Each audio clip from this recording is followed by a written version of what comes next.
Mary is a successful businesswoman who made a great name for herself in her city. She managed to grow a company she started from scratch to one of the biggest enterprises in the country, the most famous and successful businesswomen in her city. Despite the fact that when she started her business venture, she was nowhere near rich, she wasn't new to luxurious life. Her father was somewhat a businessman himself, and he used to own a very big store in the city that was thriving.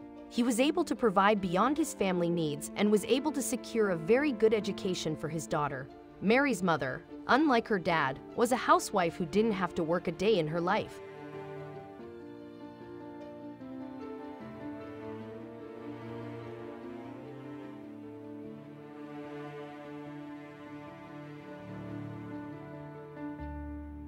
Her mother was only 19 years old when she and her husband got married. As she had no particular plans in her life, she agreed to get married even though she was extremely young. Her life with her husband was a very peaceful and stable one. She and her husband never got into huge fights, and their marriage life was healthy and calm. Mary, still a high school student at the time, got back home from school to her parents having a very big fight. Mary was terrified at the scene as she had never seen her parents fight before. She ran to her room and burst into tears.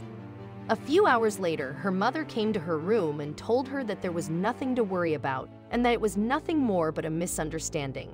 At that point, Mary didn't have any reason not to believe her mother. Little did she know, there was everything to worry about. When she got home the next day, she found out that her father had left the house forever. Mary's father left a note for his wife where he said that he couldn't carry on and that he had to leave. As if that wasn't enough to wreck his wife's heart, he further told her that someone had bought the store and was expected to come any time that week for both the store and the house, the same house where Mary and her mother lived. In the blink of an eye, Mary and her mother found themselves homeless. Mary's mother didn't have any plan in mind as to what to do next to get their lives back on track. She never had to take care of herself as she was always somebody else's responsibility. First her parents, then her husband. Now that she was on her own, everything was wrecked. Having no better alternative, Mary's mother decided to take her daughter and go live with her parents. Mary had a somewhat difficult time adjusting to living with her grandparents. It wasn't like living at home as they weren't as rich as her father, and they were unable to provide her with the same lifestyle. She now had to transfer to a public school to which she had to go by foot as her grandparents didn't own a car nor the transportation money she needed for the bus. When she graduated from high school, her mother told her that her father was actually in a relationship with another woman, which was the reason for their fight, the day she walked in on them. Seeing her mother's inability to handle things on her own, she decided to never rely on anyone for anything. She went to college and made sure to give her best in her studies. She had multiple part-time jobs in her spare time and started saving money from her first year. When Mary graduated from college, she had managed to save a very good amount of money that could help her start her own business, but she wanted to wait before she ventured into anything. She worked for nearly a year in one of the biggest IT companies in the city until she felt that she was ready for her own business. At just 23 years old, Mary started her own business with nothing but the savings from her college years and 1 year of work in IT. She dedicated all of her time and energy for her company, and it paid off very well. Mary didn't have time for love or getting in a relationship because she was always working. However, after a while, she finally met someone. Mary met Sam, who is now her husband, in a small party hosted by one of her business partners. Sam was a businessman as well, a handsome, cultured, and rich man. The first thing they started their conversation with was work and business, and that ended up in them sharing their personal details about their lives. Before the party ended, they were already set up for another meeting for dinner. That dinner led to a series of dates, parties, and travels that strengthened their relationship even more. After some months of dating, they got married. Mary didn't know if she truly loved Sam for sure, but she was sure that he was the one she wanted to spend her life with. 2 years later, their family grew when they welcomed their only son, Alex. Alex was the best thing that ever happened to Mary. There was nothing she'd spare for his comfort and well-being.